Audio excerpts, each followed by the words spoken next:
Hello बच्चों, कैसे हो आप सब। आज अपन स्टार्ट करेंगे RBSE biology board exam series में चैप्टर नंबर 6 और ये अपनी बुक का सबसे बड़े नंबर का चैप्टर है, 6 मार्क्स का है। इससे एक अपने आने वाला है एमसीक्यू, एक अपने वेरी शॉर्ट क्वेश्चन आएगा और एक ही लॉन्ग क्वेश्चन आएगा। तो स्टार्ट करते हैं चैप्टर। सबसे पहले एमसीक्यू से स्टार्ट करते हैं। Which of the following statement is correct. A और टी के बारे में कुछ स्टेटमेंट दे रखे हैं, उसमें से करेक्ट कौन सा होता है। तो अपन सब जानते हैं एडिनिन थाइमिन के साथ 2 हाइड्रोजन बॉन्ड से जुड़ता है, तो ये पहला स्टेटमेंट करेक्ट है। Common nitrogen base pair in DNA and RNA. तो देखो एडिनिन और गुआनिन प्यूरिन होती है, साइटोसिन, थाइमिन और यूरेसिल ये क्या होता है अपने पिरामिडिन्स होता है। तो एडिनिन गुआनिन तो दोनों में होता है और साइटोसिन भी दोनों में होता है। अब एक में टी होता है, एक में यू, तो ये आंसर होना चाहिए। तो ये आंसर देखो कहाँ पर है, प्यूरिन ए और जी और पिरामिडिन सी, ये कॉमन होता है। What are the structure called that give an apparatus beads on string? Beads on string किस में दिखते हैं? बेसिकली जो न्यूक्लियोसोम होते हैं, फिर न्यूक्लियोसोम ये क्रोमेटिन पे इस तरीके से दिखते हैं, beads on string. Packaging of chromatin at higher level. देखो स्टार्ट में पैकेजिंग होती है हिस्टोन प्रोटीन की वजह से, फिर क्रोमेटिन के बाद में पैकेजिंग जो होती है वो एनएचसी की वजह से होती है। ठीक है। The final proof of DNA as genetic material वो किससे आया था? हर्शे चेस के एक्सपेरिमेंट से। ग्रिफ्थ ने सबसे पहले एक्सपेरिमेंट किया था, वो ट्रांसफॉर्मिक प्रिंसिपल दिया, उसका बायोकेमिकल नेचर इनसे पता चला, लेकिन फाइनल प्रूफ जो है वो इनसे है। टेलर ने जो सेमी कंजर्वेटिव नेचर एक्सप्लेन करने के लिए एक एक्सपेरिमेंट किया था, वो किस पे किया था? वीसिया फेबा पर किया था, फाबा बीन्स पे किया था। नेक्स्ट है अपने name the enzyme that facilitate opening of DNA helix during transcription. अब ध्यान से सुनना, अगर ये होता कि डीएनए रेप्लिकेशन में कौन करता है तो अपन आंसर लिखते डीएनए हेलिकेज, लेकिन ट्रांसक्रिप्शन के समय, ट्रांसक्रिप्शन में क्या होता है, डीएनए से आरएनए बनता है, तो ये काम कौन करेगा? आरएनए पॉलीमरेज करेगा। कौन करेगा? RNA polymerase. Removal of intron, intron को हटाने के प्रोसेस को क्या कहते हैं? स्प्लाइसिंग कहते हैं, और ये कब होता है? पोस्ट ट्रांसक्रिप्शनल चेंजेज के समय होता है। Which form of RNA has a structure similar to clover leaf. Clover leaf जैसा किसका स्ट्रक्चर होता है? टीआरएनए का। एमआरएनए जो होता है वो सिंथेसिस किस डायरेक्शन में होता है? चाहे एमआरएनए हो चाहे डीएनए फॉर्मेशन हो, हमेशा 5' से 3' की तरफ होता है। नेक्स्ट है type of RNA polymerase required in nucleus in eukaryote and prokaryote. तो यूकैरियोट के केस में 3 तरह के आरएनए पॉलीमरेज होते हैं, प्रोकैरियोट के केस में 1, तो 3,1। इन 3 डायमेंशनल व्यू टीआरएनए कैसा होता है? इन्वर्टेड एल शेप का होता है। ठीक है, इन्वर्टेड एल शेप का होता है कब? 3 डायमेंशनल व्यू में, या कंप्लीट स्ट्रक्चर पूछे, और जो 2D स्ट्रक्चर पूछते हैं तो वो clover leaf like. Number of chromosome sequenced in human genome. तो देखो 46 पेयर होते हैं, 46 क्रोमोसोम होते हैं, इसमें 22 पेयर तो होते हैं, क्या होते हैं? ऑटोसोम। तो इन सब में से एक एक हो गया, तो 22 तो ये हो गए। लास्ट में एक्स और वाई, तो एक्स को भी किया और वाई को भी किया, तो टोटल कितने कर दिए? 23, 24, तो सी आंसर होगा। एक्सप्रेस सीक्वेंस टैग क्या होता है? तो ये वो जीन है जो आरएनए के हिसाब से एक्सप्रेस होती है, मतलब जिनसे आरएनए बनता है। Because most of the amino acid are represented by more than 1 codon, मतलब एक एमिनो एसिड के लिए एक से ज़्यादा कोडोन होते हैं। इस फैसिलिटी को क्या कहते हैं? Degeneracy. The first phase of translation is, translation के केस में पहला स्टेप क्या होता है? तो एमिनो एसिटाइलेशन होता है, चार्जिंग ऑफ टीआरएनए होता है। इन यूकैरियोट जो डीएनए रेप्लिकेशन जो होता है वो किस स्टेप में होता है? तो एस फेज में होता है। और failure in cell division after DNA replication, cell division ना हो, डीएनए रेप्लिकेट हो जाए तो इसका मतलब डीएनए डबल हो गया, पॉलीप्लॉइडी हो जाएगी। Which of the following RNA act as structural RNA. 23S RNA जो होता है स्ट्रक्चरल आरएनए जो होता है राइबोजाइम एंजाइम की तरह क्या करता है? बिहेव करता है, कैटलिस्ट की तरह बिहेव करता है। बोथ डीऑक्सीराइबोज एंड राइबोज कौन सी शुगर है? तो ये पेंटोज शुगर है, 5 कार्बन की। The net electric charge on DNA and histone, तो डीएनए का होता है नेगेटिव, हिस्टोन का होता है positive, negative and positive. The promoter site and the terminator site वो कहाँ पर होती है? तो प्रमोटर होता है 5' पर और टर्मिनेटर होता है 3' पर। फर्स्ट जेनेटिक मटेरियल क्या था? आरएनए पहला जेनेटिक मटेरियल था, बाद में इसमें चेंजेस से डीएनए बना। The human chromosome with highest and least gene, तो हाईएस्ट होती है फर्स्ट क्रोमोसोम पर, लीस्ट होती है वाई क्रोमोसोम पर। With regard to mature mRNA, जब एमआरएनए मैच्योर हो जाता है तो क्या उसमें इंट्रॉन एक्सॉन दोनों होते हैं? नहीं, उसमें सिर्फ और सिर्फ क्या होते हैं? एक्सॉन्स होते हैं, इंट्रॉन हटा देते हैं। तो क्या होगा? Exon appear but intron do not appear. Who amongst the following scientist had no contribution in development of DNA double helix? तो फ्रैंकलिन और विल्किंस ने वो एक्सरे डिफ्रैक्शन डेटा डेवलप किए थे। इरविन चारगॉफ का भी वो कंट्रीब्यूशन था, उसी के हिसाब से अपन ने बेस पेयर किए थे। मेसल्सन स्टेल का यहाँ कुछ भी नहीं है, तो ये आंसर हो जाएगा। डिसकंटिन्यूअस सिंथेसिस होता है डीएनए के एक स्ट्रैंड पे, इसका कारण क्या है? तो इसका कारण क्या है कि भाई दो स्ट्रैंड थे, एक है 5' से 3' और एक है कौन सा 3' से 5'। इस वाले पे तो जो हमेशा डीएनए जो बनना जो होता है रेप्लिकेशन का प्रोसेस, वो 5' से 3' की तरफ होता है। तो यहाँ से स्टार्ट हो सकता है 5' और ये इधर तो हो जाएगा, लेकिन यहाँ पे टुकड़ों के फॉर्म में होगा। तो इसका कारण है कि डीएनए डिपेंडेंट जो है वो सिर्फ एक ही डायरेक्शन में क्या कर सकता है? काम कर सकता है। विच of the following step in transcription is catalysed by RNA polymerase? तो इनिशिएशन, इलोंगेशन, टर्मिनेशन, जो तीनों ही स्टेप जो होते हैं वो आरएनए पॉलीमरेज क्या करता है? कैटालाइज करता है। Control of gene expression in prokaryote take place, तो ये कहाँ पर होता है? सिर्फ ट्रांसक्रिप्शनल लेवल पे होता है। यूकैरियोट में 4 लेवल होंगे, अभी अपन आगे देखेंगे। एक अपन ने एक डीएनए उसको एनालिसिस किया, उसमें ए 29% है, ये इतने परसेंट है, ये इतने परसेंट है। इससे अपन क्या पता करते हैं? तो देखो, अगर ये डबल स्ट्रैंडेड होता तो ए जो है वो किसके बराबर होता? टी के, और जी जो है वो सी के बराबर होता। लेकिन ए और टी तो बराबर है ही नहीं, जी और सी भी बराबर नहीं है। इसका मतलब ये सिंगल स्ट्रैंडेड डीएनए। कैसा है? Single stranded DNA. और डीएनए कैसे पता चला? क्योंकि ए, जी, सी, टी तो डीएनए में ही होते हैं। In some virus DNA is synthesised by using RNA, RNA से डीएनए बनता है, इसको क्या कहते हैं? C DNA. ठीक है। मेसल्सन स्टेल का एक्सपेरिमेंट था, उसमें 4 जनरेशन हो गई है। अब N15 N14 का अपन को वो इन तीनों का रेशियो बताना है, तो ध्यान से समझना। देखो N15 से अपन स्टार्ट करते, ये एक डीएनए था, ठीक है। इससे अपन ने स्टार्ट किया और कितनी स्ट्रैंड थी? टोटल 2 स्ट्रैंड थी इसमें। फिर अगली जनरेशन में क्या होगा? एक हो जाएगा N15 के ऊपर N14 आ जाएगा और N15 के ऊपर N14 आ जाएगा। ऐसे ही हुआ था उसके एक्सपेरिमेंट में, तो हाइब्रिड बन गए। तो एक से कितने बन जाएंगे? 2, और टोटल कितनी स्ट्रैंड बन जाएगी? अपने 4 स्ट्रैंड बन जाएगी। और उस 4 स्ट्रैंड में से अपने क्या होगा? हाइब्रिड हो जाएंगे। क्या हो जाएंगे? हाइब्रिड। तो पहले कितना था? एक डीएनए था जिसमें टोटल स्ट्रैंड कितनी थी? अपने एक स्ट्रैंड थी। उसके बाद उससे 2 डीएनए बन गए, एक से कितने बन गए? 2। फिर 2 से कितने बनेंगे? 4, 4 से कितने बनेंगे? 8। कितने अपन को करनी है? 4 जनरेशन। तो ये फर्स्ट, सेकंड, थर्ड और एक और 4, 16। अब इस 16 में से हैवी तो एक भी नहीं होगा, हैवी तो एक भी नहीं होगा। क्यों नहीं होगा हैवी? क्योंकि हैवी वाला तो तब होता है जब N15 दोनों स्ट्रैंड थी, तो एक्सपेरिमेंट के साथ तो मतलब ये चेंज होता जाएगा, N15 के साथ N14 हो जाएगा। तो या तो वो कौन सी होगी? हाइब्रिड, या फिर कौन सी होगी? N14।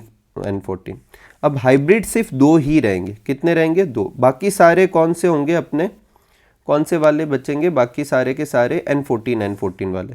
तो देखो, पहली जनरेशन के बाद 1 से 2, दूसरी में 2 से 4, 4 से 8, 8 से 16। इस 16 में से 0 तो होंगे हैवी, 2 हमेशा फिक्स है हाइब्रिड रहेंगे, बाकी सारे बोले तो कितने? 14।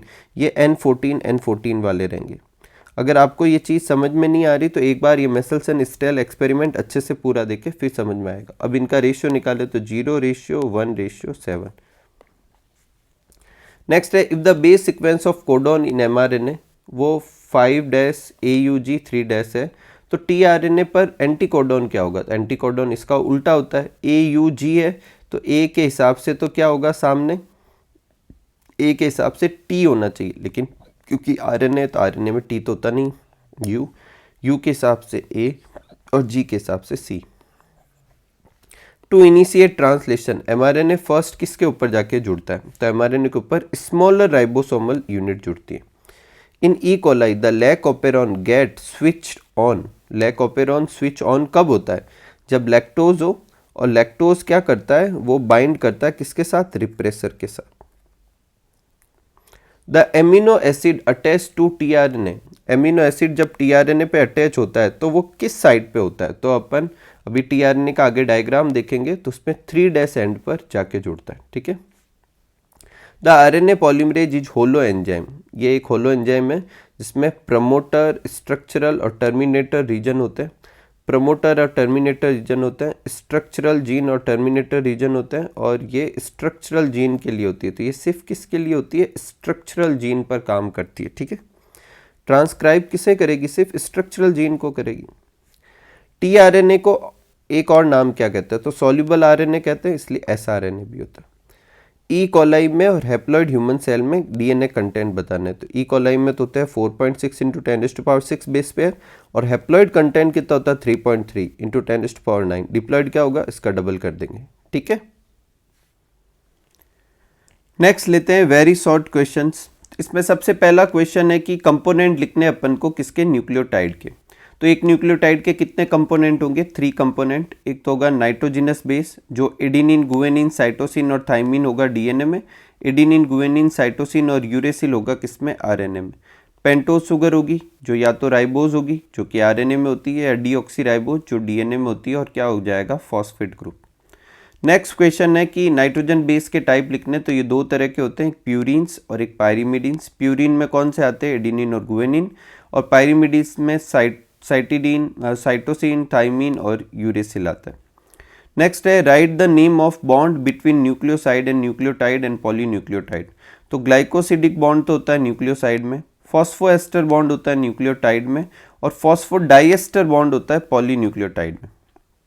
नेक्स्ट है अपन को लेंथ ऑफ डीएनए बतानी है। अब लेंथ ऑफ डीएनए किस में होती है? बेस पेयर में। किस किस की बतानी है? 5 इंटू 174 बैक्टीरियोफेज की और लैम्डा बैक्टीरियोफेज की। तो इसमें तो होती है 5386 बेस पेयर, और इसमें होती है 48502 बेस पेयर।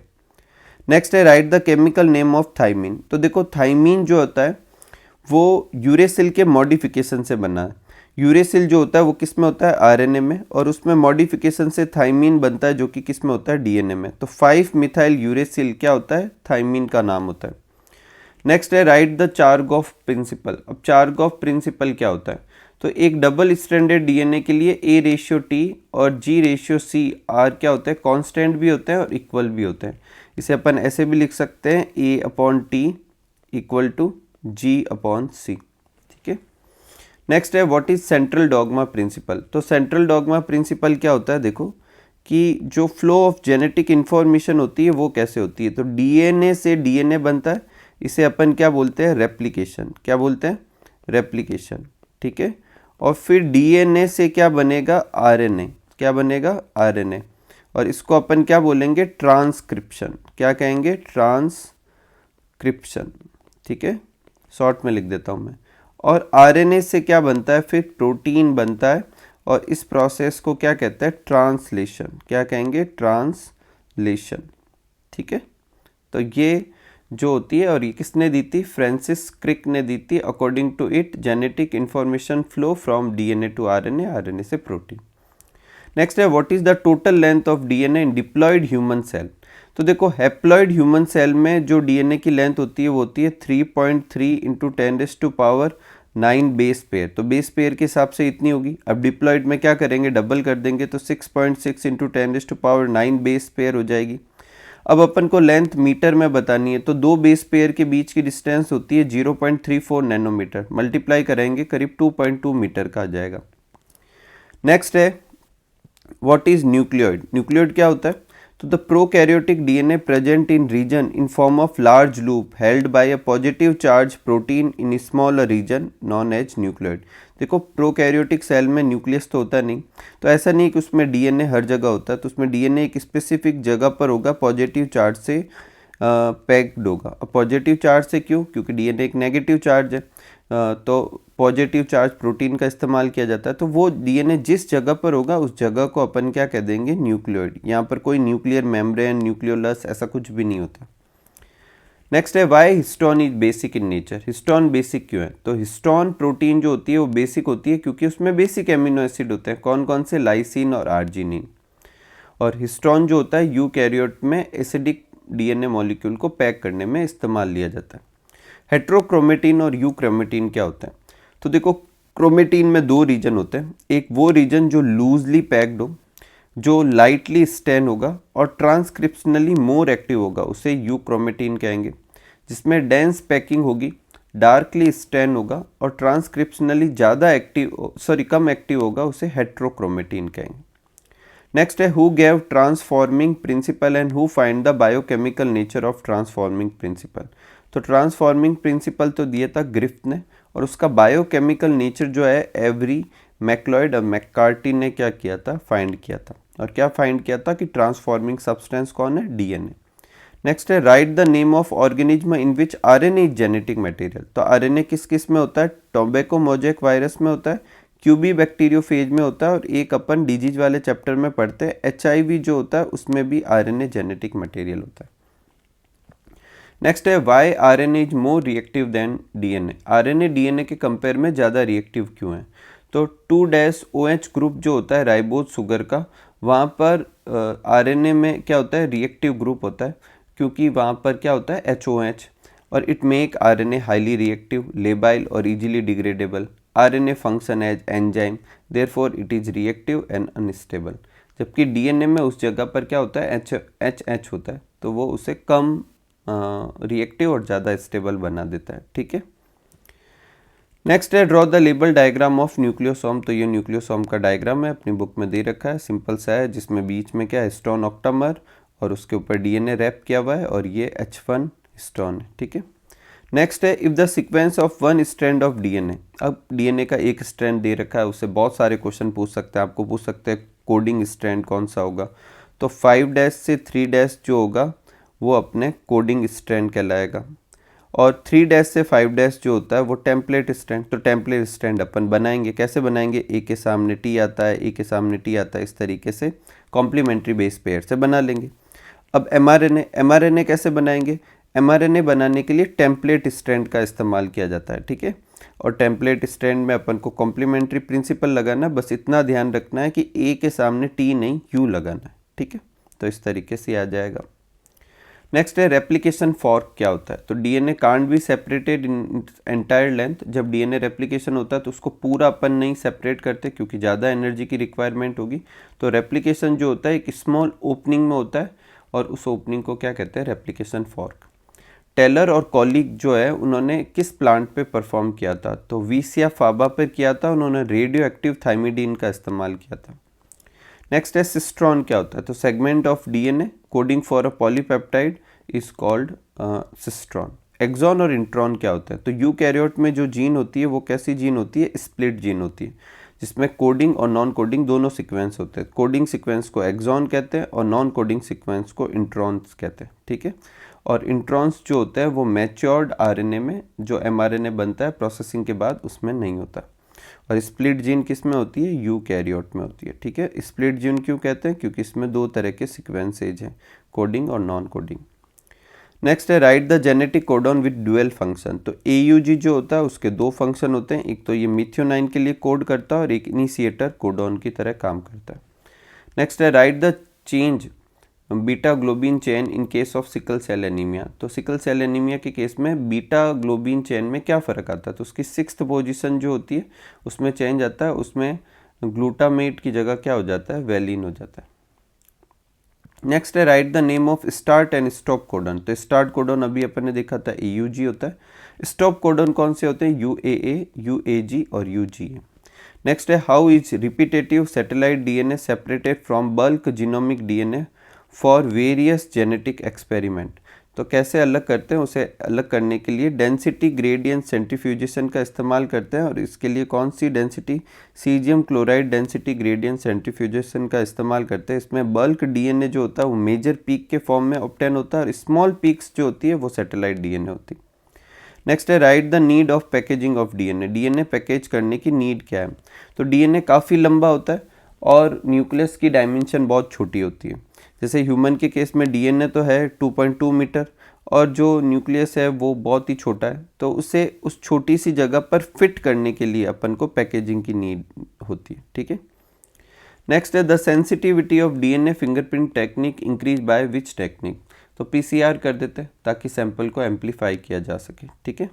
नेक्स्ट है वीएनटीआर क्या होता है? It belong to class of satellite DNA, represent as mini satellite. It is a small DNA sequence जिसकी साइज ये होती है और arrange in tandemly in many copy number. The copy number varies from the chromosome to chromosome in an individual. It means number show very high degree of polymorphism और इसी वजह से इसका इस्तेमाल डीएनए फिंगरप्रिंटिंग में भी किया जाता है। नेक्स्ट है when was HGP human genome project started and completed. तो 13 ईयर प्रोजेक्ट था। 1990 में जो है ये स्टार्ट हुआ था, 2003 में एंड हुआ था। हालांकि क्रोमोसोम नंबर 1 का जो सिक्वेंसिंग है वो मई 2006 में कंप्लीट हुई थी। Right the name of organism other than human जिसका जीनोम सिक्वेंस किया जा चुका है। तो एक तो ये non pathogenic free living nematode का नाम याद रखना है, मैंने नीचे अलग से भी लिख दिया है। ड्रोसोफिला, एरिबीडोप्सिस और राइस, बैक्टीरिया, ईस्ट, इन सब का कंप्लीट है। ठीक है। नेक्स्ट है who produce X ray diffraction data of DNA. किसने प्रोड्यूस किया था? विल्किंस और फ्रैंकलिन ने। नेक्स्ट है who was the first to identify DNA and what was the name given by him. तो फ्रेडरिक मिक्सचर 1869 में आइडेंटिफाई किया कि ये एसिडिक सब्सटेंस न्यूक्लियस में होता है और उसे न्यूक्लिन नाम दिया था। टीआरएनए का अपन को क्या करना, डायग्राम, ये अपनी बुक में डायग्राम में ऐसा बनाना। इसमें एक चीज़ याद रखनी है कि जो 3' एंड है यहाँ पर एमिनो एसिड बाइंड होते हैं। तो अगर आपको पूछे एमिनो एसिड टीआरएनए के कौन सी साइड पे बाइंड होता है तो 3' एंड पे। एक इसमें एंटीकोडोन साइड होती है जिसमें एमआरएनए के ऊपर जो कोडोन होते हैं उसके जस्ट कॉम्प्लीमेंट्री जो होते हैं कोड प्रेजेंट होते हैं। ठीक है, ये 2 पॉइंट आपको याद रखने। नेक्स्ट है why tRNA is called adapter molecule. तो ये एडेप्टर क्यों कहलाता है? देखो ध्यान से, यहाँ पर जो कोडोन होंगे उस कोडोन के हिसाब से एक तो इसके पास एंटीकोडोन साइट है जिससे कोडोन रीड करेंगे और एक साइड में ये क्या कर सकता है, एमिनो एसिड जोड़ सकता है। तो कोडोन और एमिनो एसिड के बीच में एक रिलेशन लिंक बनाता है, इसलिए इसे एडेप्टर मॉलिक्यूल कहते हैं। TRNA on one end read code and other hand bind specific amino acid. It link amino acid to code, इसलिए इसे एडेप्टर मॉलिक्यूल कहते हैं। टीआरएनए एंटी कोडोन लूप पर तो क्या करता है, जो होता है कोड रीड करता है और उसके पास कॉम्प्लीमेंट्री कोड होते हैं, और जबकि एमिनो एसिड वो कहाँ पर एंड करता है, 3' एंड पर। ठीक है। नेक्स्ट है write the shape of secondary structure of tRNA. वो कैसा होता है, क्लोवर लीफ, और एक्चुअल स्ट्रक्चर कैसा होता है उसका, L shape, inverted L shape का। नेक्स्ट है write the name of bond. ये मैं दोबारा लिख दिया, पहले भी बता चुका हूँ, ये बॉन्ड के नाम है। नेक्स्ट है फ्रेम शिफ्ट म्यूटेशन क्या होता है, तो इंसर्शन और डिलीशन ऑफ 1 और 2 base changes the reading frame from the point of insertion or deletion, such mutation known as frame shift mutation। इसका एक एग्जांपल अपनी बुक में दे रखा है, आपको याद हो तो, राम हैज़ रेड कैप। ठीक है, अगर मान लो मैं यहाँ पर कुछ इंसर्ट कर देता हूँ तो इंसर्ट करने से रीडिंग फ्रेम क्या हो जाएगी, चेंज। जैसे मान लो यहाँ मैं बी इंसर्ट कर देता हूँ तो क्या हो जाएगा, राम, फिर BHA हो जाएगा, SRE हो जाएगा, DCA हो जाएगा, P। इसके बाद से रीडिंग फ्रेम क्या हो गई, शिफ्ट हो गई, इसलिए फ्रेम शिफ्ट म्यूटेशन कहते हैं। नेक्स्ट है if a double stranded DNA जो है उसमें 20% साइटोसिन है तो एडिनिन की अमाउंट बताते थे, अपन सब निकाल देते हैं। देखो साइटोसिन 20% है, इसका मतलब गुआनिन भी कितना होगा, 20%। क्यों, G और C बराबर होते हैं, G के सामने ही C होता है। अब A और T भी तो बराबर होते हैं, तो A + T जो होगा रिमेनिंग अमाउंट होगा, तो 20-20 तो ये हो गया, पीछे कितना बचेगा, 60%। A और T दोनों बराबर है तो मैं ट्वाइस ऑफ A लिख सकता हूँ, 30% आ जाएगा, तो T भी 30%। एक कुछ बुक में फुल फॉर्म है वो अपन याद कर लेते हैं। एक तो HNRNA की heterogeneous nuclear RNA, SNRNA small nuclear RNA, EST क्या होता है, एक्सप्रेस्ड सीक्वेंस टैग, BAC क्या है, बैक्टीरियल आर्टिफिशियल क्रोमोसोम, YAC क्या है, ईस्ट आर्टिफिशियल क्रोमोसोम, ELSI क्या होता है, इथिकल, लीगल और सोशल इशू, UTR क्या होता है, अनट्रांसलेटेड रीजन्स, NHC क्या होता है, non histone chromosomal protein, HGP क्या होता है, ह्यूमन जीनोम प्रोजेक्ट, SNP क्या होता है, सिंगल न्यूक्लियोटाइड पॉलीमॉर्फिज्म, VNTR क्या होता है, variable number of tandem repeat. ठीक है। नेक्स्ट आगे बढ़ते हैं और लेते हैं लॉन्ग क्वेश्चन आंसर। तो इसमें फर्स्ट है अपना कि right the difference between DNA and RNA, DNA और आरएनए में डिफरेंस लिखना है। और सेकंड है कि डीएनए का जो डबल हेलिक्स मॉडल है वो एक्सप्लेन करना है। तो डीएनए आरएनए में क्या डिफरेंस होता है? पहला डिफरेंस है कि आरएनए जो होते हैं उसमें ए जी सी यू नाइट्रोजन बेस होते हैं, जबकि डीएनए में ए जी सी टी होता है। आरएनए जो होता है उसमें राइबोज शुगर होती है, जबकि इसमें डीऑक्सी राइबोज शुगर होती है। आरएनए जो होता है वो ज़्यादा रिएक्टिव होता है क्योंकि उसके सेकंड कार्बन पर OH ग्रुप होता है, और यहाँ पर absence of second dash OH की वजह से ये ज़्यादा स्टेबल होता है। आरएनए कैटालिस्ट की तरह बिहेव कर सकता है, ये कैटालिस्ट की तरह बिहेव नहीं करता। आरएनए जो है एडेप्टर मॉलिक्यूल हो सकता है, मैसेंजर मॉलिक्यूल हो सकता है, कैटालाइटिक मॉलिक्यूल हो सकता है, जेनेटिक मटेरियल तो है ही है इसके अलावा। जबकि डीएनए जो होता है वो सिर्फ और सिर्फ क्या काम कर सकता है? जेनेटिक मटेरियल का। नेक्स्ट है डबल हेलिक्स मॉडल के बारे में बताना है। तो डबल हेलिक्स मॉडल किसने दिया था? अपने वॉटसन एंड क्रिक ने दिया था 1953 में। और ये किसके ऊपर बेस्ड था? X-ray diffraction data. और ये एक्सरे डिफ्रैक्शन डेटा किसने ऑब्टेन किए थे? विल्किंस और फ्रैंकलिन ने। इस पूरे मॉडल का होल मार्क ये था कि बेस पेयरिंग होती है। अब बेस पेयरिंग किस किस के बीच में है? तो देखो एक तो है अपने जी और सी के बीच में। देखो जी और सी जो है वो 3 हाइड्रोजन बॉन्ड से जुड़े हुए रहते हैं, और ए और टी जो है वो 2 हाइड्रोजन बॉन्ड से जुड़े हुए रहते हैं। अब ये बेस पेयरिंग जो है इरविन चारगॉफ के लॉ पर बेस्ड थी, और उसका लॉ क्या था? A/T जो है वो G/C के बराबर भी होता है और 1 के बराबर होता है। अब बाकी के पॉइंट देखते हैं। पहला, डीएनए के अंदर 2 पॉलीन्यूक्लियोटाइड चेन होती है। एक देखो ये 5 से 3' की तरफ, और एक है 3' से 5' की तरफ, और ये दोनों जो है एंटी पैरेलल है। तीसरा पॉइंट जो होगा, नाइट्रोजन बेस जो होते हैं इन दोनों के बीच में वो हाइड्रोजन बॉन्ड बनाते हैं, ठीक है। और हाइड्रोजन बॉन्ड हमेशा प्यूरिन और पिरामिडीन के बीच में बनेगा, चाहे जी और सी के बीच में बने, चाहे ए और टी के बीच में बने, ठीक है।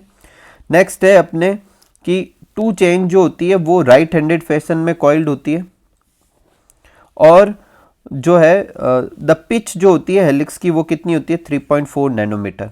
टोटल कितने बेस पेयर होते हैं? 10 बेस पेयर होते हैं, और उनके बीच में डिस्टेंस कितनी होती है? 0.34 नैनोमीटर। मतलब पूरा जो है 2 नाइट्रोजन बेस पेयर के बीच की जो डिस्टेंस है, देखो ये 2 नाइट्रोजन पेयर के बीच की डिस्टेंस तो 0.34 नैनोमीटर है, ये पूरा जो है वो 3.4 नैनोमीटर है।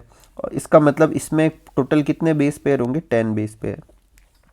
अगर ये पूछे स्टेबिलिटी किसकी वजह से होती है, तो 2 वजह से। एक तो हाइड्रोजन बॉन्ड जो होता है वो नाइट्रोजन बेस पेयर के बीच में बनता है, ए और टी के बीच में, जी और सी के बीच में, उसकी वजह से। और एक बेस पेयर एक के ऊपर दूसरा स्टैक बनाते हैं, इसकी वजह से स्टेबिलिटी होती है, ठीक है।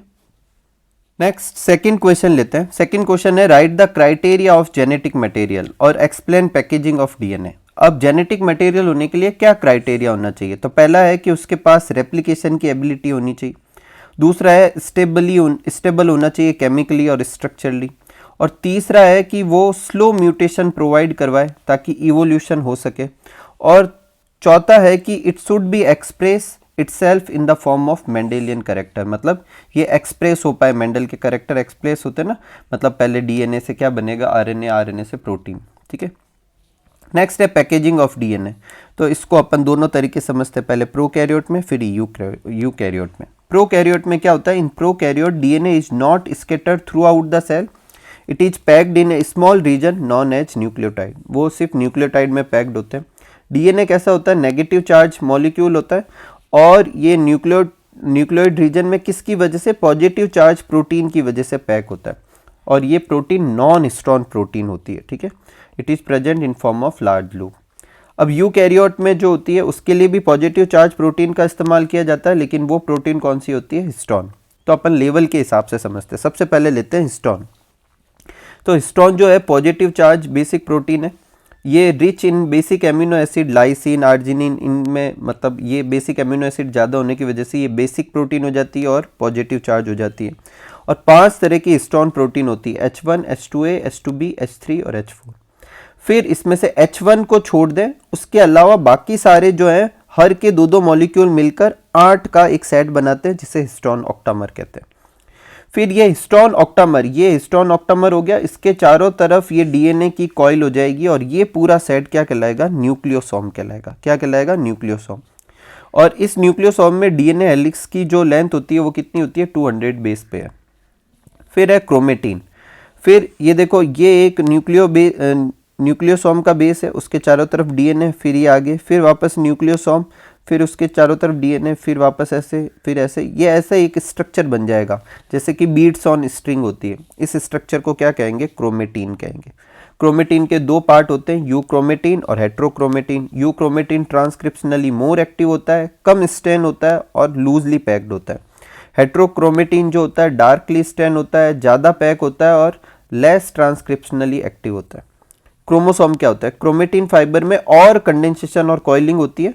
जनरली ये कब होती है, सेल डिवीजन के समय, और फिर क्रोमोसोम बनते हैं। और इस और मतलब कॉइलिंग और पैकेजिंग के लिए और प्रोटीन का इस्तेमाल किया जाता है, लेकिन वो कौन सी होती है, नॉन हिस्टोन क्रोमोसोमल प्रोटीन होती है। ठीक है, थर्ड क्वेश्चन लेते हैं अपन, what is semi conservative nature of DNA, explain with the help of Meselson and Stahl experiment. तो सेमी कंजर्वेटिव का क्या मतलब होता है, जैसे मान लो ये एक डीएनए, ठीक है, और इस डीएनए से कितने डीएनए बनने हैं, 2 डीएनए बनने हैं। तो इसमें से एक स्ट्रैंड जो है वो पुराना पेरेंटल रहेगा और एक स्ट्रैंड जो होगा नया बनेगा। ठीक है, अब मेसेल्सन स्टेल ने ये कैसे एक्सप्लेन किया, तो उन्होंने एक्सप्लेन किया था इस एक्सपेरिमेंट से। देखो उन्होंने क्या किया कि जो बैक्टीरिया का इस्तेमाल किया और उस बैक्टीरिया को N15 आइसोटॉप का न्यूट्रिशन दिया। देखो इसको अपन रीड करते हैं। मेसेल्सन और स्टेल ने क्या किया, ई कोलाई को एक मीडियम में ग्रो कराया जिसमें अमोनियम क्लोराइड लिया, लेकिन इसमें N कौन सा था, N15। जनरली N कौन सा होता है, 14, as only source of nitrogen. ऐसा करने से क्या हुआ कि उसके डीएनए में सारे N जो है वो कौन से हो गए, N15, क्योंकि N15 नेचुरल N14 से ज़्यादा भारी है। N14 मतलब 14 उसका एटॉमिक मास है, N15 मतलब 15 एटॉमिक मास है। तो इस डीएनए को अपन हैवी डीएनए कहेंगे। तो ये हैवी डीएनए तैयार कर लिया। अब पता कैसे चला कि हैवी डीएनए, तो सेंट्रीफ्यूजेशन टेक्निक का इस्तेमाल किया, तो ये सबसे नीचे देखो बॉन्ड बन रहा है, तो ये N15, दोनों स्ट्रैंड कैसे ही N15। उसके बाद उसने इस इकोलाई को दूसरे मीडियम में ट्रांसफर कराया जिसमें N14 नाइट्रोजन सोर्स मिल रहा था। ठीक है, नेचुरल सोर्स मिल रहा था। तो 20 मिनट बाद में जब एक साइकिल कंप्लीट हुआ और फिर डीएनए चेक किया, तो वो डीएनए जो है हैवी की जगह नहीं मिल रहा था, हाइब्रिड वाले स्लॉट की जगह मिल रहा था। ऐसा क्यों हुआ, हाइब्रिड की जगह क्यों मिला, इससे क्या प्रूफ होता है कि इसमें से एक स्ट्रैंड जो है वो पेरेंटल N15 वाली रही होगी और एक कौन सी रही होगी, N14 वाली। 40 मिनट बाद में देखा, अगर सच में यही पैटर्न है तो देखो इस रेड वाली से भी एक बनेगी और इस ग्रीन वाली से भी एक बनेगी। इधर भी ये रेड वाली से एक बनेगी और ग्रीन वाली से भी एक बनेगी, और नया तो सिर्फ ग्रीन ही आएगा। तो देखो एक तो पूरा लाइट हो जाएगा और दो कैसे रह जाएंगे, हाइब्रिड। और सच में ऐसा हुआ, सेंट्रीफ्यूजेशन टेक्निक में एक बैंड लाइट का बना और एक किसका बना, हाइब्रिड का। तो ये बताता है कि डीएनए रेप्लिकेशन के समय हमेशा एक स्ट्रैंड कौन सी होती है, पुरानी वाली, एक नई बनती है, एक स्ट्रैंड पुरानी वाली, एक नई बनती है। ठीक है, तो ये मेसेल्सन स्टेल का एक्सपेरिमेंट था। नेक्स्ट है what is transcription, explain transcription in bacteria, या फिर प्रोकैरियोट में भी कह सकते हैं। तो पहले ट्रांसक्रिप्शन क्या होता है कि डीएनए के ऊपर जो जेनेटिक इंफॉर्मेशन होती है वो आरएनए में कॉपी करनी है। क्या पूरा डीएनए कॉपी करना, नहीं, डीएनए का सिर्फ एक स्ट्रैंड कॉपी करना है। शॉर्ट में ऐसे भी कह सकते हैं, आरएनए का बनना डीएनए से क्या कहलाएगा, ट्रांसक्रिप्शन। सबसे पहले अपन लेते हैं ट्रांसक्रिप्शनल यूनिट। देखो ये एक ट्रांसक्रिप्शनल यूनिट का डायग्राम है जिसमें एक स्ट्रैंड है 5' से 3' की तरफ और एक 3' से 5' की तरफ। ये बीच में क्या है, स्ट्रक्चरल जीन। इसकी जो स्ट्रैंड 3' से 5' है वो टेम्पलेट कहलाती है, जो 5' से 3' है वो कोडिंग कहलाती है। सारी जो पॉलरिटी होगी वो कोडिंग स्ट्रैंड के हिसाब से अरेंज की जाएगी। तो अगर मैं पूछे कि प्रमोटर कहाँ पर है, तो मैं ऐसे भी बोल सकता हूँ ये 3' पर है, ऐसे भी बोल सकता हूँ 5' पर है, लेकिन क्योंकि कोडिंग के हिसाब से समझाना है तो कोडिंग के रेस्पेक्ट में 5' पर, टर्मिनेटर कोडिंग के हिसाब से किस पर है, 3' पर। तो क्या लिखते हैं, ट्रांसक्रिप्शनल यूनिट में 3 रीजन होते हैं, स्ट्रक्चरल जीन, प्रमोटर और टर्मिनेटर। स्ट्रक्चरल जीन क्या होता है, for prokaryote structural gene is polycistronic और there are 2 strand in structural gene, एक टेम्पलेट स्ट्रैंड और एक कोडिंग स्ट्रैंड। टेम्पलेट स्ट्रैंड कौन सी होती है, जो 3' to 5' चलती है। कोडिंग कौन सी होती है, जो 5' से 3' चलती है। 3' से 5' वाली टेम्परेट स्ट्रैंड जो है वो आरएनए बनाने में पार्टिसिपेट करती है। कॉम्प्लीमेंट्री प्रिंसिपल मतलब ए दिखेगा तो सामने क्या लगा देंगे यू, जी दिखेगा तो सामने क्या लगा देंगे सी दिखेगा तो जी और टी दिखेगा तो ए। कोडिंग स्ट्रैंड कौन सी होती है 5' to 3', ये पार्टिसिपेट नहीं करती। फिर इसे कोडिंग क्यों कहते हैं, क्योंकि बनने वाला आरएनए इससे ज़्यादा मैच करता है और सारी पोलैरिटी भी इसके हिसाब से डिसाइड की जाएगी। फिर है प्रमोटर क्या होता है 5' एंड पर होता है, यहाँ से ट्रांसक्रिप्शन स्टार्ट होगा। टर्मिनेटर क्या होता है 3' एंड पर होता है, यहाँ ट्रांसक्रिप्शन जो होगा वो खत्म होगा। आरएनए पॉलीमरेज एक एंजाइम चाहिएगा जो डीएनए डिपेंडेंट आरएनए पॉलीमरेज है, जिसमें डीएनए से आरएनए बनाया जाने की एबिलिटी होती है। प्रोकैरियोट में टीआरएनए, एमआरएनए, आरआरएनए तीनों के लिए एक ही आरएनए पॉलीमरेज होता है। हालांकि वो दो फैक्टर्स का इस्तेमाल करता है, एक सिग्मा फैक्टर जिसे इनिशिएशन फैक्टर कहते हैं, एक रो फैक्टर जिसे टर्मिनेशन फैक्टर कहते हैं। अब प्रोसेस, तो पहले आरएनए पॉलीमरेज और सिग्मा फैक्टर जाकर कहाँ जुड़ेंगे प्रमोटर पे, यहाँ से स्टार्ट हो जाएगा ट्रांसक्रिप्शन। फिर आरएनए पॉलीमरेज जो है वो चेन को क्या करेगा बढ़ाएगा, और बढ़ाने के लिए वो एनटीपीज का इस्तेमाल करता है, न्यूक्लियोसाइड ट्राइफॉस्फेट। ए के लिए एटीपी, जी के लिए जीटीपी, सी के लिए सीटीपी, यू के लिए यूटीपी। अब आप सब जानते हो एटीपी नहीं चाहिए एएमपी चाहिए, जीटीपी नहीं चाहिए गुआनोसिन मोनोफॉस्फेट चाहिए। इसका मतलब ये फिर ट्राइफॉस्फेट के फॉर्म में क्यों इस्तेमाल ली जा रही है, तो ये दो पार्ट प्रोवाइड करवाएगा। पहले एटीपी जो होगा वो किस में कन्वर्ट होगा एएमपी में। अब एएमपी को तो इस्तेमाल कर लेंगे सबस्ट्रेट के तौर पे, और इस कन्वर्जन की वजह से एनर्जी रिलीज होगी। एटीपी टूटती है तो एनर्जी रिलीज होती है, और वो एनर्जी, तो एनटीपीज के दो फंक्शन होते हैं, सबस्ट्रेट की तरह काम कर सकता है और एनर्जी प्रोवाइड करवा सकता है। ये क्वेश्चन आ सकता है छोटे में कि यहाँ ट्रांसक्रिप्शन ये अपने डीएनए रेप्लिकेशन में ये जो ट्राइफॉस्फेट के जो लिए जाते हैं न्यूक्लियोसाइड ट्राइफॉस्फेट, ये बेसिकली क्या फंक्शन परफॉर्म करते हैं, तो ड्वेल फंक्शन होते हैं। सबस्ट्रेट की तरह तो काम करते ही है, साथ में एनर्जी भी प्रोवाइड करवाते हैं।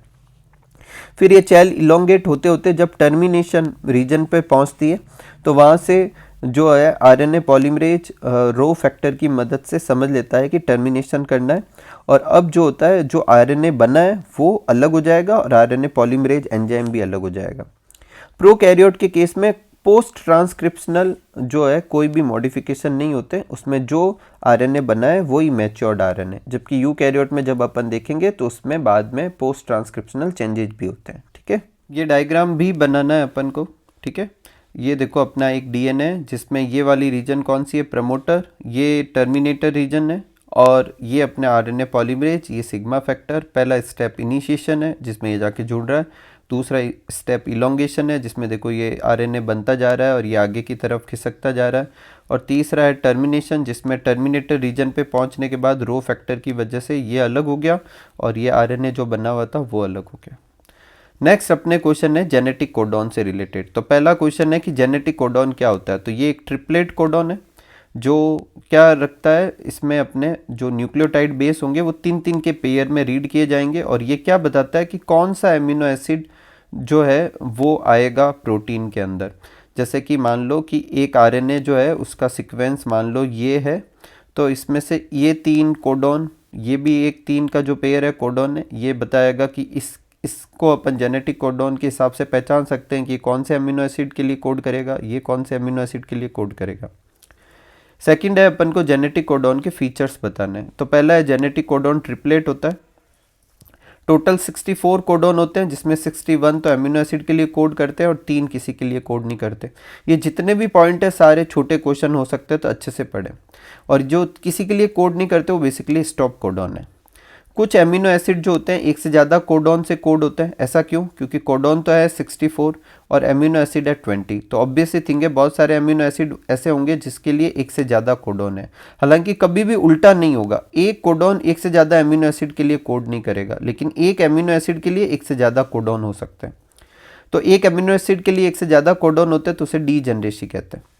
The codon is read in mRNA in contagious fashion, क्यों, और कॉन्टाजियस फैशन से रीड होता है और उसमें कोई पंक्चुएशन नहीं होती, सेमीकोलन कॉमा वगैरह कुछ नहीं होते। कोडॉन क्या होते हैं, यूनिवर्सल होते हैं, मतलब बैक्टीरिया से ह्यूमन तक सब में सेम होते हैं। यू जो है वो सब में फिनाइल एलेनिन के लिए कोड करेगा। एक्सेप्शन होते हैं, माइटोकॉन्ड्रिया के जो कोडॉन है और जो प्रोटोजुआ के कोडॉन है वो कुछ एक्सेप्शन हो सकते हैं। AUG एकमात्र ऐसा कोडॉन है जिसके डुअल फंक्शन है, ये मिथ्योनाइन के लिए भी कोड करता है और इनिशिएटर कोडॉन की तरह काम करता है। अगर AUG इनिशिएटर कोडॉन है तो स्टॉप कोडॉन भी होंगे, तो 3 स्टॉप कोडॉन थे, अपन ने यहाँ पर लिखे थे कि ये 3 कोडॉन ऐसे होते हैं जो किसी अमीनो एसिड के लिए कोड नहीं करते, वो सारे स्टॉप कोडॉन ही होते हैं, UAA, UAG, UGA। कोडॉन जो होते हैं अनएम्बिगुअस होते हैं और स्पेसिफिक नेचर के होते हैं, इसका मतलब एक कोडॉन एक एमिनो एसिड के लिए होता है, हालांकि एक एमिनो एसिड के लिए एक से ज़्यादा कोडॉन हो सकते हैं जिसे डीजेनरेसी कहते हैं। और तीसरा क्वेश्चन है कि चेकर बोर्ड बनाना। तो चेकर बोर्ड बनाना बहुत आसान है। देखो अपन को क्या करना है, पहले अपन क्या करेंगे, ऐसे 4 का एक बॉक्स बना लेंगे, 4x4 का बना लिया, और फिर हर बॉक्स के अंदर भी कितने कर देंगे, अपन 4 लाइन कर देंगे, ठीक है। UC यहाँ पे लिखेंगे UCAG, यहाँ पे लिखेंगे UCAG, और फिर यहाँ लिखिए UCAG, UCAG। अब जैसे मान लो मुझे इस वाले कॉलम में भरना है, तो यहाँ पर क्या है C, यहाँ पर क्या है U, तो CU CU CU CU और UCAG लगा देंगे। इस तरीके से अपन ये भर देंगे। अमीनो एसिड याद करने की जरूरत नहीं, सिर्फ आप ये कोडॉन भरना आपको आना चाहिए, ठीक है। नेक्स्ट है डीएनए फिंगरप्रिंटिंग। क्या होता है, ये किस प्रिंसिपल पे काम करता है, क्या टेक्निक होती है, एप्लीकेशन क्या है। तो डीएनए फिंगरप्रिंटिंग टेक्निक जो होती है वो डीएनए लेवल पे वेरिएशन बताती है दो इंडिविजुअल के बीच में।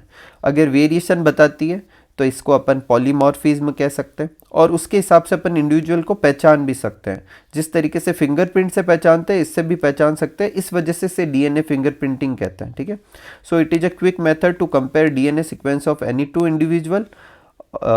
और डीएनए फिंगरप्रिंटिंग के लिए अच्छा नाम क्या होता है, डीएनए प्रोफाइलिंग, और जिससे अपन पर्सन को आइडेंटिफाई कर सकते हैं। अब प्रिंसिपल क्या है, तो प्रिंसिपल सिंपल सा है, डीएनए पॉलीमॉर्फिज्म, मतलब डीएनए में वेरिएशन होती है। तो if an inheritable mutation is observed in a population at high frequency it referred to as DNA polymorphism. मतलब इनहेरिटेबल म्यूटेशन की वजह से जो वेरिएशन आ जाएगी अपने डीएनए लेवल पे, उसे अपन क्या कहेंगे, डीएनए पॉलीमॉर्फिज्म कहेंगे। The probability of such variation is high in non coding region. ऐसी वेरिएशन ज़्यादा कहाँ होती है, नॉन कोडिंग रीजन्स में होती है। क्यों, क्योंकि कोडिंग सीक्वेंस पे होगी तो उसका आउटपुट दिखाई देगा, और अगर आउटपुट दिखाई देगा तो क्या होगा कि मतलब हो सकता है कि मतलब वो मर जाए या उसको कोई बीमारी हो जाए जिससे वो अगली जनरेशन में फैल नहीं पाएगा। लेकिन अगर यही म्यूटेशन नॉन कोडिंग सीक्वेंस में होता तो उसका कोई इमीडिएट इफेक्ट नहीं होगा, तो वो जनरेशन आफ्टर जनरेशन में और ट्रांसफ़र भी होता रहेगा और वेरी करता रहेगा। अपन डीएनए फिंगरप्रिंटिंग के लिए VNTR का इस्तेमाल करते हैं। VNTR क्या होता है, variable number of tandem repeat. ये सैटेलाइट डीएनए की एक क्लास है, इसकी ये साइज होती है, और इसके अंदर क्या होता है, जैसे मान लो एक VNTR है, जैसे AUGUU मान लेते हैं कि ये एक VNTR का है। तो यही चीज़ जो होगी, मान लो 5 बार रिपीट हो रही है किसी एक पर्सन के 5th क्रोमोसोम पर, तो किसी दूसरे पर्सन के 5th क्रोमोसोम में यही चीज़ रिपीट होगी। ये तो सेम रहेगा, लेकिन वो 5 बार नहीं, 5 से ज़्यादा बार क्या होगी, रिपीट होगी, या 5 से कम बार रिपीट होगी, ठीक है। तो arrange in tandem in many copy number, the copy number vary from chromosome to chromosome. मतलब ये जो चीज़ रिपीट हो रही है वो सेम होती है, लेकिन वो हर पर्सन में अलग नंबर में क्या होगी, रिपीट होगी। फिर इसे अपन VNTR प्रोब के हिसाब से आइडेंटिफाई कर लेंगे। अब टेक्निक में सबसे पहले अपन डीएनए आइसोलेट करेंगे, फिर उसको छोटे छोटे टुकड़ों में डिवाइड करेंगे रेस्ट्रिक्शन एंडोन्यूक्लियस एंजाइम से। फिर अपन क्या करेंगे कि जो टुकड़े होंगे उनको जेल इलेक्ट्रोफोरेसिस से साइज के अकॉर्डिंग सेपरेट करेंगे। फिर उन पर करेंगे सदर्न ब्लॉटिंग, और ब्लॉटिंग में अपन क्या करेंगे, उन जो सेपरेट किए गए डीएनए फ्रेगमेंट को एक सिंथेटिक मेम्ब्रेन पे ट्रांसफ़र कर देंगे। अब उन पर कराएंगे हाइब्रिडाइजेशन, ताकि उन अपन फ्रेगमेंट को आइडेंटिफाई कर सके, उनमें VNTR के नंबर फाइंड कर सके। तो VNTR प्रोब का इस्तेमाल करेंगे, और फिर इन हाइब्रिडाइज्ड डीएनए फ्रेगमेंट को ऑटो रेडियोग्राफी से क्या करेंगे, आइडेंटिफाई करेंगे। अब फिंगरप्रिंट कैसे काम करता है उसको समझने के लिए एक एग्जांपल है। ये डीएनए है किसी इंडिविजुअल A का, और ये डीएनए इंडिविजुअल B का। एग्जाम में आप ऐसा कैसा बना दे। अब इसके कुछ क्रोमोसोम ले रखे हैं, क्रोमोसोम 7, क्रोमोसोम 2, क्रोमोसोम 16 दोनों के। अब देखो जो ये ब्लू कलर है ये एक VNTR है, और ये क्रोमोसोम नंबर 16 में कितनी बार रिपीट हो रहा है, 1 2 3 4 5 6 7 8 9 10। और दूसरा जो उसका होमोलोगस मतलब पार्ट है उसमें 1 2 3 4 5 टाइम रिपीट हो रहा है। तो इसका एक बैंड बन जाएगा, देख पा रहे हैं आप इधर 5 वाली जगह पर, और एक ये जो 10 है इसके सामने बन जाएगा, देखो ब्लू कलर के बैंड बन गए। अब जो येलो वाला है वो देखो 1 2 3 4 5 6 7 और एक 8 टाइम, तो एक 7 पर बन जाएगा, एक 8 पे बन जाएगा। ऐसे कैसे, रेड वाला 1 2 3 एंड 1 2 3 4, तो एक तो 3 पर एक 4 पे। ये इंडिविजुअल ए का फिंगरप्रिंट तैयार हो गया, डीएनए। ऐसे कैसे इंडिविजुअल बी का भी तैयार कर लेंगे। अब क्राइम सीन पर जो सैंपल मिलेगा उससे भी फिंगरप्रिंट तैयार कर लेंगे, और अब कंपेयर करके देखेंगे कि वो ए से मैच करता है या बी से मैच करता है। इस तरीके से डीएनए फिंगरप्रिंटिंग काम करती है, ठीक है। नेक्स्ट है इसके एप्लीकेशन क्या है, तो एक तो फॉरेंसिक साइंस में इस्तेमाल करते हैं, एक पॉपुलेशन और जेनेटिक डाइवर्सिटी के डिटर्मिनेशन में करते हैं, और इवोल्यूशनरी बायोलॉजी में करते हैं। नेक्स्ट है ह्यूमन जीनोम प्रोजेक्ट। क्या होता है, इसके फीचर्स लिखने अपन को और रिप्रेजेंटेटिव डायग्राम बनाना है। अपन उस मेथड को पूरा ही डिस्क्राइब कर रहे हैं, सिर्फ बोर्ड में एक बार क्वेश्चन आया था जब सिर्फ रिप्रेजेंटेटिव डायग्राम पूछा था। तो ह्यूमन जीनोम प्रोजेक्ट या HGP क्या एक मेगा प्रोजेक्ट है जिसका एम ये था कि वो ह्यूमन जीनोम के हर एक बेस का सीक्वेंसिंग कर सके। ये 1990 में स्टार्ट की गई और 2003 में कंप्लीट हुई। हालांकि क्रोमोसोम नंबर 1 की जो कंप्लीट सीक्वेंसिंग है वो मई 2006 में कंप्लीट हुई, क्योंकि ये सबसे बड़ा क्रोमोसोम होता है। फिर इसके फीचर्स, ह्यूमन के अंदर करीब 3164.7 मिलियन बेस पेयर होते हैं, और एवरेज जो जीन है वो करीब 3000 बेसेज की होती है, मतलब एक जीन पर 3000 बेस होते हैं।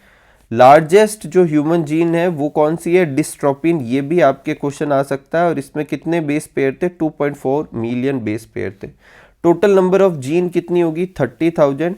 Almost all nucleotide base are exactly same in all people, मतलब जो बड़ा पोर्शन होता है वो सब में ऑलमोस्ट क्या होता है, सेम होता है। वेरिएशन मतलब कम पार्ट में होती है।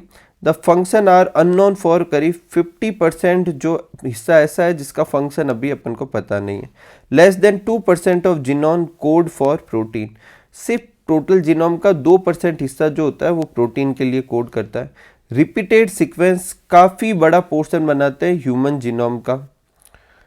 रिपीटेटिव सीक्वेंस में स्ट्रेचेज होते हैं, DNA sequence that are repeated many time, they are non coding in nature but they give information about chromosome structure, dynamics और इवोल्यूशन। क्रोमोसोम नंबर 1 है उसमें सबसे ज़्यादा जीन है, कितनी है, 2968, और क्रोमोसोम नंबर Y में सबसे कम है 231, ठीक है। नेक्स्ट है साइंटिस्ट ने आइडेंटिफाई किया करीब 1.4 मिलियन लोकेशन ऐसी है जहाँ पर सिंगल बेस में क्या होती है, पॉलीमॉर्फिज्म होती है, जिसे सिंगल न्यूक्लियोटाइड पॉलीमॉर्फिज्म कहते हैं। It help in tracing human history, finding chromosome location and disease associate sequences. Next है मेथोडोलॉजी। तो देखो दो तरीके से इसको अपन मतलब साइंटिस्ट ने इस्तेमाल किया। एक तो EST का इस्तेमाल किया। EST क्या होती है, एक्सप्रेस सीक्वेंस टैग, जिसमें क्या करते हैं, all the genes that express as RNA, मतलब जो DNA से RNA बनाते हैं उनकी सीक्वेंसिंग की।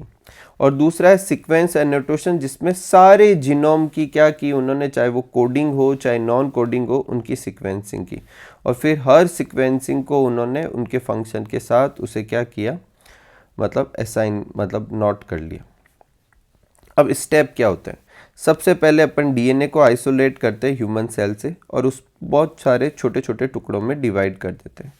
फिर सूटेबल होस्ट की हेल्प से उनकी क्या कराते हैं, क्लोनिंग कराते हैं। अब ह्यूमन के डीएनए की क्लोनिंग करवाने के लिए अपन आर्टिफिशियल क्रोमोसोम या वेक्टर का इस्तेमाल करते हैं, BAC, बैक्टीरियल आर्टिफिशियल क्रोमोसोम और ईस्ट आर्टिफिशियल क्रोमोसोम। फिर इन फ्रेगमेंट को अपन क्या करते हैं, ऑटोमेटेड डीएनए सीक्वेंसर होता है जो कि सेगर के प्रिंसिपल पर काम करता है, उसके हेल्प से उसे क्या करते हैं, सीक्वेंसिंग करते हैं। फिर the sequence are arranged according to basis of overlapping region on the DNA fragment. Overlapping principle के बेसिस पर उन सीक्वेंस को अरेंज किया जाता है। अब alignment sequence according to computer based program. अब अलाइनमेंट किसके हिसाब से करेंगे, एक कंप्यूटर बेस्ड प्रोग्राम होगा वो करेंगे, क्योंकि अपन मैन्युअली करने में बहुत ही प्रॉब्लम होगी। और फिर इन सीक्वेंस को एनोट करेंगे उसका फंक्शन क्या है और वो किस क्रोमोसोम पे है। ये एक रिप्रेजेंटेटिव डायग्राम है, ये एक ह्यूमन है, आप इसकी जगह ह्यूमन लिख सकते हैं। फिर एक सेल बना देनी है, उससे क्रोमोसोम लेंगे, उसका ये डीएनए, और फिर उसमें जो भी ये प्रोसेस होगा उससे लास्ट में कंप्यूटर के हिसाब से क्या करेंगे, अलाइनमेंट करके नोट करेंगे। ये रिप्रेजेंटेटिव डायग्राम है एचजीपी का। नेक्स्ट है explain the structure and function of lac operon, write the difference in between eukaryote and prokaryote in term of level at which gene regulation take place. तो पहले अपन करते हैं lac operon के बारे में। देखो ओपेरॉन क्या होता है, फंक्शनल यूनिट होता है DNA containing a पॉलीसिस्टोनिक gene regulation bye a common promoter और रेगुलेटरी जीन। मतलब ओपेरॉन एक फंक्शनल यूनिट है पॉलीसिस्टोनिक स्ट्रक्चरल जीन की, जिसे रेगुलेट करता है एक ही प्रमोटर और रेगुलेटरी जीन। अलग अलग तरह के ओपेरॉन होते हैं, लैक ओपेरॉन, ट्रिप्टोफैन ओपेरॉन, ठीक है, बहुत सारे ओपेरॉन होते हैं। इसमें लैक ओपेरॉन अपनी बुक में एक्सप्लेन कर रखा है। Lac operon is a operon which control gene involve in catabolism of lactose.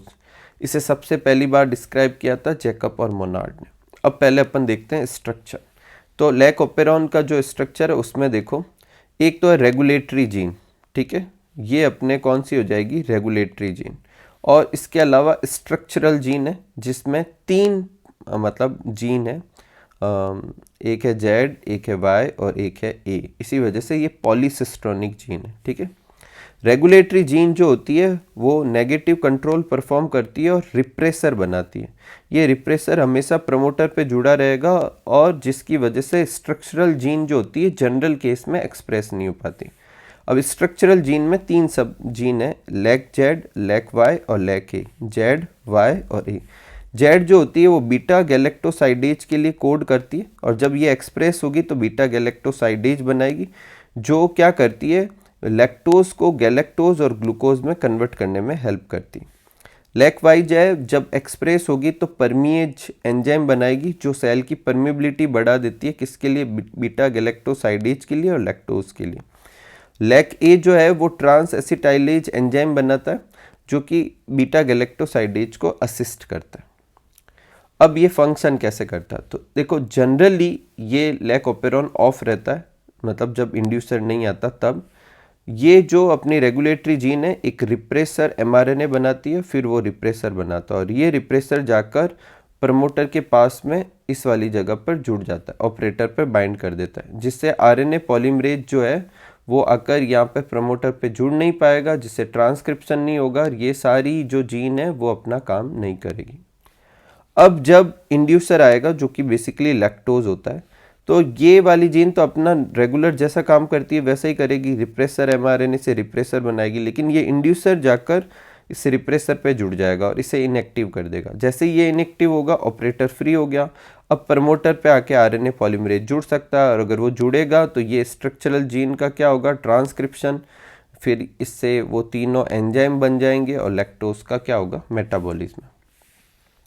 तो क्या लिखेंगे, lactose is the substrate for the enzyme beta galactosidase and it regulate switching on end of the operon. ये जो होता है ये क्या करता है, लैक्टोज जो होता है बीटा गैलेक्टोसाइडेज का सबस्ट्रेट है, क्योंकि इसी को ही बीटा गैलेक्टोसाइडेज क्या करता है, ग्लूकोज और गैलेक्टोज में तोड़ता है, लेकिन ये साथ में ही रेगुलेट भी करता है स्विचिंग ऑन एंड ऑफ। इसके एब्सेंस में ऑफ रहेगा, इसकी प्रेजेंस में ऑन हो जाएगा, इसीलिए इसे इंड्यूसर कहते हैं। तो डिफ़ॉल्ट मोड क्या होता है, ऑफ। इसमें आई जीन जो होती है वो कॉन्स्टिट्यूटिव जीन है, मतलब वो हमेशा अपना काम करती ही रहेगी चाहे इंड्यूसर हो चाहे ना हो, और ये क्या करेगी, express all the time and form repressor, और रिप्रेसर जो होगा ऑपरेटर पे जुड़ जाएगा, it prevent RNA polymerase to transcribe, और जिससे no transcription, no formation of enzyme.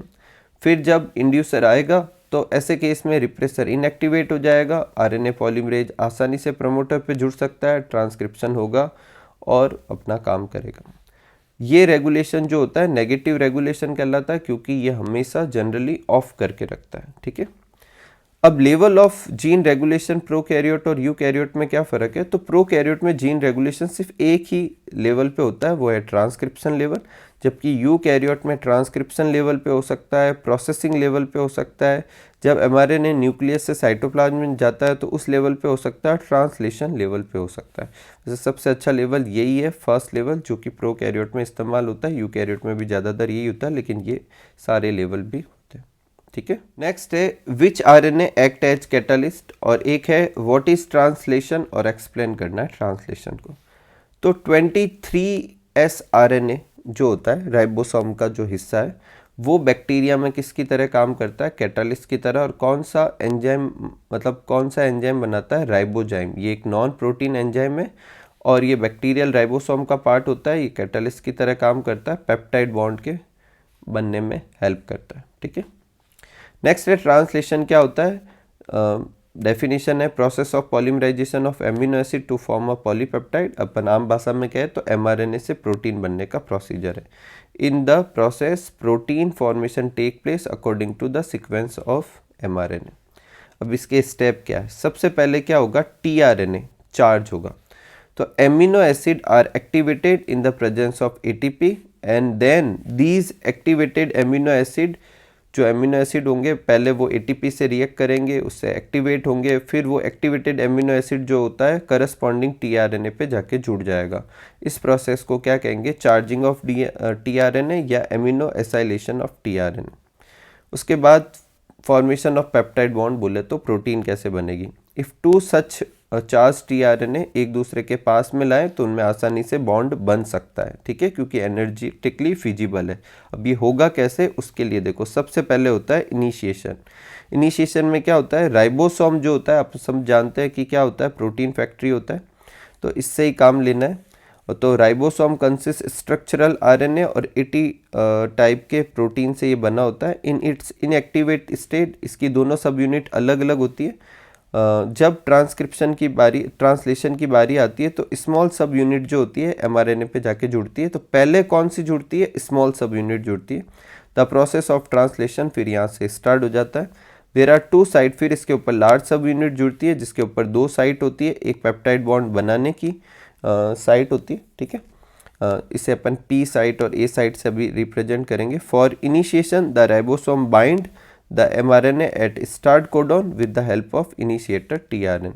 देखो ये पहले एमआरएनए है, इसके ऊपर पहले स्मॉलर सब यूनिट जुड़ गई, फिर लार्जर सब यूनिट जुड़ गई। अब यहाँ पर 2 साइट है, एक पी साइट है और एक ए साइट है। और ये सबसे पहले जाकर कहाँ पे जाके जुड़ जाएगा, स्टार्ट कोडॉन पे जाके जुड़ जाएगा। फिर elongation, the ribosome proceed to the elongation phase of protein synthesis. In this phase the 2 charge tRNA arrange themselves on P and A site. एक पी साइट पे जुड़ जाएगा, एक ए साइट पे जुड़ जाएगा। अब कौन से यहाँ पर होंगे, जो कोडॉन होंगे उसके हिसाब से टीआरएनए क्या करेगा, एमिनो एसिड के साथ में यहाँ आकर इकट्ठा हो जाएगा। ठीक है, और फिर उन दोनों के बीच में क्या होगा, पेप्टाइड बॉन्ड बन जाएगा। ठीक है, जैसे ही पेप्टाइड बॉन्ड बनेगा, the peptide bond formation take place on A site पर बनेगा और tRNA of P site become, और यहाँ पे जो टीआरएनए होगा वो फ्री हो जाएगा। मतलब देखो यहाँ पर टीआरएनए था, यहाँ पे टीआरएनए था, इन दोनों के बीच में पेप्टाइड बॉन्ड बन गया। जैसे ही पेप्टाइड बॉन्ड बना, ये चीज़ तो यहाँ है, ये यहाँ वाली टीआरएनए फ्री हो जाएगी। फिर ये वाली चीज़ जो है वो तो आ जाएगी पी पर, और यहाँ ए साइड पर दूसरा क्या आ जाएगा, अपने टीआरएनए एमिनो एसिड लेकर आएगा और किसके अकॉर्डिंग, जैसा यहाँ सीक्वेंस होगा इस हिसाब से ही आगे चलता रहेगा, पेप्टाइड चेन बनती रहेगी। जब ये आगे खिसकता स्टॉप कोडॉन मिलते हैं, UAA, UGA, UAG, क्योंकि इसके लिए तो कोई कोडॉन होता नहीं है, कोई टीआरएनए होता नहीं है, तो ये टर्मिनेशन हो जाएगा। There is no tRNA for stop codon. In this case एक रिलीजिंग फैक्टर आके यहाँ कंबाइन हो जाएगा और फिर वो क्या करेगा, पॉलीपेप्टाइड चेन के बनने के प्रोसीजर को रोक देगा। फिर अपन को ये एक डायग्राम बना देना है। देखो ये एमआरएनए है, ये इसके कोडॉन है, कोडॉन के हिसाब से देखो ये 2 साइड पे जुड़े हुए हैं और ये आके देखो इसके ऊपर जुड़ता है और इस पर पेप्टाइड बॉन्ड बनता रहता है। जैसे ही पेप्टाइड बॉन्ड बनेगा वो इधर जुड़ जाएगा और ये वाली जगह जो हो जाएगी फ्री हो जाएगी। इस तरीके से ये चलता ही रहेगा। नेक्स्ट है ट्रांसक्रिप्शन बताना है यूकैरियोट में। तो देखो वापस रिपीट नहीं करेंगे अपन, जो प्रोकैरियोट में था उसमें बहुत सारी चीज़ें सेम है, उसमें भी अपन ने ट्रांसक्रिप्शनल यूनिट लिखी थी, इसमें भी लिखेंगे। फिर ट्रांसक्रिप्शन यूनिट में उसमें भी स्ट्रक्चरल जीन थी, टेम्पलेट था, कोडिंग था, प्रमोटर था, टर्मिनेटर था, ये सब सेम है तो वैसे वैसे लिखेंगे, बस एक फ़र्क है, वहाँ पॉलीसिस्टोनिक थी, यहाँ पर मोनोसिस्टोनिक कर देंगे, एक तो ये डिफरेंस है। फिर वहाँ आरएनए पॉलीमरेज वहाँ लिखा था कि जो होता है जितने भी तरह के आरएनए होते हैं सबके लिए एक ही आरएनए पॉलीमरेज होता है, जबकि यहाँ पर आरएनए पॉलीमरेज आरएनए के लिए अलग होता है, एमआरएनए के लिए अलग होता है, टीआरएनए के लिए अलग होता है। There are many factor including initiation, termination and elongation. इन तीनों के लिए बहुत सारे क्या होते हैं, फैक्टर्स होते हैं। वहाँ पर दो ही फैक्टर थे, कौन से, सिग्मा और रो। यहाँ पर हर स्टेप के लिए क्या होता है, फैक्टर्स होते हैं। फिर इनिशिएशन में वही लाइन लिख देंगे आरएनए पॉलीमरेज, और वहाँ पर लिखा था अपन ने सिग्मा फैक्टर लिखा, या इनिशिएशन फैक्टर लिखते हैं, ये प्रमोटर पे जाके ट्रांसक्रिप्शन को स्टार्ट करते हैं। इलोंगेशन में वो की वही लाइन लिख देंगे, टर्मिनेशन में आरएनए पॉलीमरेज, और अपन यहाँ पे क्या लिखेंगे, टर्मिनेशन फैक्टर लिखेंगे। क्या लिखेंगे, टर्मिनेशन फैक्टर, और ये जाके क्या कराते हैं, टर्मिनेशन करवा देते हैं। ठीक है, ये पूरा कर लेना। इसके बाद जो आरएनए बनेगा, वो जो आरएनए है वो मैच्योर आरएनए नहीं, unprocessed RNA, nascent RNA, precursor mRNA, जिसमें अलग अलग रीजन होते हैं, एचएनआरएनए भी कहते हैं, एक्सॉन भी होते हैं, इंट्रॉन भी होते हैं। अब क्या होगा, इसमें कुछ चेंजेज करें, पोस्ट ट्रांसक्रिप्शनल चेंजेज होंगे। पहला क्या होगा, कैपिंग। 5' एंड पर क्या करेंगे, मिथाइलेटेड गुआनिन ट्राइफॉस्फेट को जोड़ेंगे। टेलिंग, 3' एंड पर पॉली ए टेल जोड़ेंगे। और स्प्लाइसिंग, इसमें से जो इंट्रॉन वाला नॉन कोडिंग वाला पोर्शन होगा वो निकाल लेंगे और सिर्फ एक्सॉन को रखेंगे। तो कैपिंग, स्प्लाइसिंग और टेलिंग, ये पोस्ट ट्रांसक्रिप्शनल चेंजेस करेंगे। ये डायग्राम है जिसमें देखो फर्स्ट 3 स्टेप को तो अपन एक साथ, इनिशिएशन, टर्मिनेशन, इलोंगेशन, सब ये यहाँ पर हो गया। उसके बाद में अपन ने इस पर क्या की, कैपिंग की। उसके बाद ये जो इंट्रॉन दिख रहे हैं ऑरेंज कलर वाले, इसको निकाल लिया, तो आरएनए स्प्लाइसिंग हुई। और लास्ट में देखो यहाँ पीछे 3' एंड पर पॉली ए टेल, जिसे पॉली एडिनाइलेशन कहते हैं, वो कर दी, और ये अपने मैच्योर एमआरएनए बन गया। ठीक है, नेक्स्ट है अपने what is DNA replication, explain the process of DNA replication, और रेप्लिकेशन फॉर्क का डायग्राम बनाना है। तो एक डीएनए से 2 डीएनए बनने के प्रोसीजर को क्या कहते हैं अपन, डीएनए रेप्लिकेशन कहते हैं। Formation of 2 identical molecule of DNA from a single DNA, उसे क्या कहेंगे, डीएनए रेप्लिकेशन। और जो न्यूली फॉर्म डीएनए होता है उसमें एक स्ट्रैंड पेरेंटल होता है और एक न्यूली फॉर्म्ड होता है, इसलिए सेमी कंजर्वेटिव नेचर का होता है। अब होगा कैसे, तो सबसे पहले अपन देखते हैं क्या क्या रिक्वायरमेंट है। एक तो डीएनए टेम्पलेट चाहिए। डीएनए रेप्लिकेशन के केस में दोनों स्ट्रैंड जो होते हैं टेम्पलेट का काम करते हैं। एंजाइम चाहिए, DNA dependent DNA polymerase, DNA ligase चाहिए टुकड़ों को चिपकाने के लिए, डीएनए के हेलिक्स को खोलने के लिए, उसे अनकॉइल करने के लिए डीएनए हेलिकेज, आरएनए प्राइमेज चाहिए जो आरएनए प्राइमर को जोड़ता है, आरएनए प्राइमर भी चाहिए, डीएनटीपीस चाहिए, ठीक है, जो कि क्या करेंगे, सबस्ट्रेट की तरह भी काम करेंगे, साथ में एनर्जी भी प्रोवाइड करवाएंगे। सबसे पहले अनजिपिंग होगी, मतलब separation of 2 strand can be done with the help of DNA helix. जो डीएनए की ऐसी कॉइल होती है उसको अपन को खोलना पड़ेगा। क्या पूरी को खोल देंगे, तो लिखा हुआ है DNA can not be separated by its entire length, क्योंकि इसके लिए काफ़ी ज़्यादा एनर्जी चाहिए होती है। तो रेप्लिकेशन सिर्फ एक स्मॉल ओपनिंग पे स्टार्ट होती है और उसे अपन रेप्लिकेशन फॉर्क कहते हैं।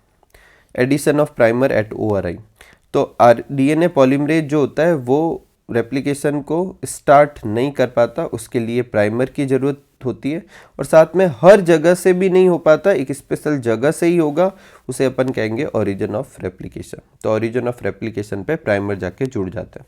इसके बाद डीएनए पॉलीमरेज जो होता है डीएनटीपीस को जोड़ता है। अब डीएनए पॉलीमरेज हमेशा 5' से 3' की तरह काम करेगा, लेकिन क्योंकि डीएनए की 2 स्ट्रैंड थी, एक तो 5' से 3' थी और एक 3' से 5' थी, तो 3' के सामने 5' से 3' लगातार चल सकता है, ऐसे चलते ही जाएगा चलते ही जाएगा। तो यहाँ पर डीएनए सिंथेसिस कंटिन्यूस होगा, इसे लीडिंग स्ट्रैंड कहेंगे, जो नया डीएनए स्ट्रैंड बनेगा। लेकिन जो दूसरी वाली स्ट्रैंड है 3' से 5', यहाँ से पहले स्टार्ट हुआ मान लो, तो पहले देखो यहाँ से स्टार्ट हुआ तो ये इतना टुकड़ा बनेगा और फिर यहाँ तक हो गया। फिर जब पीछे और अनकॉइल हुई तो यहाँ से तो आगे हो नहीं सकता, तो डीएनए पॉलीमरेज यहाँ पे जाके जुड़ेगा और इतना और सिंथेसिस करेगा। फिर और अनकॉइलिंग होगी तो यहाँ जाके जुड़ेगा और यहाँ होगा, तो ये बहुत सारे टुकड़ों के फॉर्म में होगा। तो इस वाली साइड पर डिसकंटिन्यूस सिंथेसिस होगा, इन टुकड़ों को ओकाजाकी फ्रेगमेंट कहेंगे। और इससे जो स्ट्रैंड बनेगा उसे लैगिंग स्ट्रैंड कहेंगे, जिसे डीएनए लाइगेज से जोड़ना पड़ेगा, और ये रेप्लिकेशन फॉर्क का डायग्राम है। नेक्स्ट है explain all the key experiment in search of genetic material. Genetic material के सर्च के लिए जितने भी एक्सपेरिमेंट किए गए थे सब समझाने। तो सबसे पहले ग्रिफ्थ का एक्सपेरिमेंट था, जिसे ट्रांसफॉर्मिंग प्रिंसिपल आया स्ट्रेप्टोकोकस न्यूमेनाई बैक्टीरिया पे किया गया। उन्होंने क्या किया कि इसके दो स्ट्रैंड थे स्ट्रेप्टोकोकस न्यूमेनाई का, एक एस स्ट्रैंड और एक R strand. S strand basically smooth strand होता है जिसके ऊपर म्यूकस की एक कोटिंग होती है और वो ज़्यादा वायरुलेंट होता है और डिजीज वही फैलाता है। तो उन्होंने चूहे को एस स्ट्रैंड के इंजेक्शन दिए तो चूहा मर गया बीमारी की वजह से, जब आर स्ट्रैंड के दिए तो चूहा सर्वाइव किया। अब उन्होंने क्या किया कि जो एस स्ट्रैंड जो था, ठीक है, उसको हीट किल कर दिया, हीट देकर मार दिया, और फिर इसके इंजेक्शन दिए चूहे में। ऑब्वियस थिंग है, जब उसमें एस स्ट्रैंड मरा हुआ है तो चूहा सर्वाइव किया। अब उन्होंने एस स्ट्रैंड जो हीट किल था, इसके इंजेक्शन देने पे चूहा सर्वाइव किया था, आर स्ट्रैंड के इंजेक्शन देने पे भी चूहा सर्वाइव किया। इन दोनों को साथ में लेकर इंजेक्शन दिया, रूल के हिसाब से तो ये भी सर्वाइव करना चाहिए था, लेकिन चूहा मर गया। तो इन्होंने कहा कि जब इन दोनों को साथ में दिया गया तो समहाउ कुछ ऐसा हुआ कि आर स्ट्रैंड ट्रांसफॉर्म हो गया किसमें, एस स्ट्रैंड में, और यही अपना क्या हो गया, ट्रांसफॉर्मिंग प्रिंसिपल। तो उन्होंने ट्रांसफॉर्मिंग प्रिंसिपल तो दे दिया, लेकिन ये नहीं बता पाए कि ट्रांसफॉर्म हुआ किस वजह से। तो हीट किल एस स्ट्रैंड जो था उसमें आरएनए था, डीएनए था और प्रोटीन था। जब उसे आर स्ट्रैंड के साथ में इंजेक्ट किया गया तो या तो आरएनए ने इसको चेंज किया होगा, या डीएनए ने चेंज किया होगा, या प्रोटीन ने चेंज किया होगा। तो किसने किया, ये बायोकेमिकल नेचर ट्रांसफॉर्मिंग प्रिंसिपल का ये बताया ओवेरी, मैक्लॉयड और मैककार्टी ने। उन्होंने क्या किया, हीट किल्ड वाला था, उसमें एक बार आरएनएज एंजाइम डाला। अब आरएनएज डाला होगा तो उसमें आरएनए नहीं रहा होगा, डीएनए और प्रोटीन रहा होगा। फिर उसके साथ आर स्ट्रैंड डाला, अब चूहे में इंसर्ट किया तो चूहा मर गया। मर गया इसका मतलब आरएनए की वजह से तो ट्रांसफॉर्मेशन नहीं हो रहा, क्योंकि आरएनए एंजाइम ने आरएनए को तो हटा दिया था। अगर आरएनए की वजह से हो रहा होता तो आरएनए नहीं होने की वजह से ये चूहा मरता नहीं, क्योंकि वो ट्रांसफॉर्मिंग नहीं करा पा रहा। फिर उन्होंने प्रोटीएज एंजाइम के इंजेक्शन दिए। अब प्रोटीएज के इंजेक्शन देने पर उसमें आरएनए है, डीएनए है, पर प्रोटीन नहीं है। इस केस में चूहे को देने पर भी चूहा मर गया, इसका मतलब ट्रांसफॉर्मिंग हो रहा है, इसका मतलब प्रोटीन से भी ट्रांसफॉर्मेशन नहीं होता। फिर उन्होंने डीएनए एंजाइम दिया, इसका मतलब इस बार डीएनए नहीं है, आरएनए है और प्रोटीन है। चूहे को इंजेक्ट किया, चूहा सर्वाइव किया, मतलब इस बार ट्रांसफॉर्मेशन नहीं हो पाया। इसका मतलब ट्रांसफॉर्मेशन किसकी वजह से होता है, डीएनए की वजह से, और DNA he probably genetic material है। लेकिन जो एग्जैक्ट जो प्रूफ आया था वो प्रूफ आया था हर्शे चेस के एक्सपेरिमेंट से। अब उन्होंने बैक्टीरियोफेज पे काम किया। अब देखो उन्होंने क्या किया, इस डायग्राम से समझते हैं। उन्होंने जो बैक्टीरियोफेज है वो तैयार किया। एक बैक्टीरियोफेज को क्या किया, रेडियो एक्टिव सल्फर से लेबल किया, और एक को रेडियो एक्टिव फॉस्फोरस से लेबल किया। सब जानते हैं डीएनए में फॉस्फोरस होता है, तो रेडियो एक्टिव फॉस्फोरस से लेबल करने पर वो उसमें रेडियो एक्टिव डीएनए, और सल्फर से लेबल करने पर रेडियो एक्टिव प्रोटीन है। सबसे पहले इन्फेक्शन होने दिया तो ये जाके इन्फेक्ट हो गया। उसके बाद वो इन्फेक्शन के बाद ब्लेंडिंग करते थे, मतलब ज़ोर ज़ोर से हिलाते थे, जिससे जो बाहर वाली कोटिंग है वो अलग हो जाती थी। लेकिन कोटिंग अलग तो हो जाती थी, लेकिन अभी भी मिक्सचर में ही है। तो फिर सेंट्रीफ्यूज करते थे ताकि खाली क्या मिल सके उनको, बैक्टीरियल सेल। तो जिसमें रेडियो एक्टिव सल्फर वाले बैक्टीरियोफेज से इन्फेक्ट किया गया था उसमें बैक्टीरिया नॉर्मल था। बैक्टीरिया नॉर्मल है, इसका क्या मतलब है कि देखो रेडियो एक्टिव प्रोटीन था, अगर प्रोटीन जेनेटिक मटेरियल होता तो प्रोटीन इसमें जाता, इस बैक्टीरियल सेल में, और ये बैक्टीरिया भी कैसा हो जाता, रेडियो एक्टिव। लेकिन ऐसा था ही नहीं। लेकिन जिसमें रेडियो एक्टिव फॉस्फोरस था, बेसिकली रेडियो एक्टिव डीएनए था, उन वाले केस में बैक्टीरिया भी कैसा हो गया, रेडियो एक्टिव। इसका मतलब ये रेडियो एक्टिव फॉस्फोरस इस वाली सेल में गया होगा, इसका मतलब ये जेनेटिक मटेरियल है। ठीक है, इसमें 3 स्टेप होते हैं, इन्फेक्शन, ब्लेंडिंग और सेंट्रीफ्यूजेशन। यहाँ पर अपन ने वो तीनों लिख दिए। ठीक है, नेक्स्ट है HGP जो है एक मेगा प्रोजेक्ट है। कैसे, गोल क्या है HGP के, न्यूक्लियोसाइड न्यूक्लियोटाइड के मतलब होते क्या है, और डीएनए में कौन कौन से न्यूक्लियोसाइड और न्यूक्लियोटाइड होते हैं वो बताने। तो देखो HGP जो है एक मेगा प्रोजेक्ट है। क्यों, 4 कारण है उसके। कॉस्ट के हिसाब से तो देखो एक बेस पेयर की कॉस्ट आती है $3, ह्यूमन में कितने बेस पेयर होते हैं? 3 मिलियन। तो टोटल कॉस्ट कितनी आई? 9 बिलियन यूएसडी लगे। इफ़ द ऑप्टेन सीक्वेंस को अपन अगर स्टोर करें, उस हिसाब से भी ये मेगा प्रोजेक्ट है, तो अपन को एक ऐसी बुक चाहिएगी जिसमें 1000 पेजेज है और हर पेज पे 1000 लेटर लिखे जाते हैं, और फिर भी ऐसी करीब 3300 बुक्स चाहिएगी एक सिंगल सेल के लिए। इतना इनॉर्मस डेटा है, तो उसके लिए अपन को हाई स्पीड कंप्यूटेशन मतलब डिवाइसेज चाहिएगी, तो उसके लिए बनाए गए बायो इन्फॉर्मेटिक्स डेवलप की गई, और बहुत सारी एजेंसी इन्वॉल्व थी। Department of energy US, national institute of energy US, Wellcome Trust UK, फिर और भी कंट्रीब्यूशन आए। गोल क्या थे एचजीबी के? एक तो ह्यूमन के सारी जीन को आइडेंटिफाई करना, और जितनी भी बेस पेयर है उन सबको सीक्वेंसिंग करना, उनकी इन्फॉर्मेशन को स्टोर करना, उनको अपन एनालिसिस करने के लिए टूल चाहिए, फिर इनको अदर इंडस्ट्री में ट्रांसफ़र करना, और कोई इथिकल, लीगल, सोशल इशू ना हो उसे एड्रेस करना। न्यूक्लियोसाइड और न्यूक्लियोटाइड क्या होते हैं?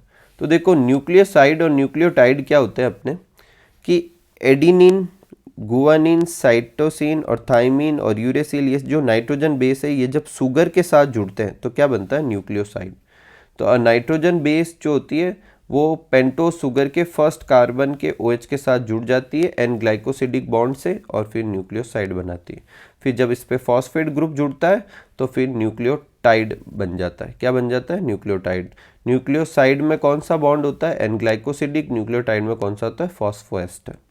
अब डीएनए में कौन से न्यूक्लियोसाइड होते हैं? तो डीएनए में होते हैं deoxy adenosine, deoxy guanosine, deoxy cytidine, deoxy thymidine, और फिर जब फॉस्फेट जुड़ेगा तो डीऑक्सी एडिनोसिन मोनोफॉस्फेट, ये न्यूक्लियोटाइड हो जाएगा। Deoxy guanosine monophosphate, deoxy cytidine monophosphate, deoxy thymidine monophosphate. इसके नीचे आप एक काम और करें, आप आरएनए के भी न्यूक्लियोसाइड और न्यूक्लियोटाइड लिख दें। आरएनए में कौन कौन से होंगे? एडिनोसिन, गुआनोसिन, साइटिडीन और यूरिडीन होगा। क्या होगा? यूरिडीन। थाइमिडीन तो उसमें होता नहीं, फिर उसमें मोनोफॉस्फेट लगाएंगे तो न्यूक्लियोटाइड बन जाएगा। इस तरीके से अपन ये चैप्टर के क्वेश्चन जो है वो कंप्लीट किए।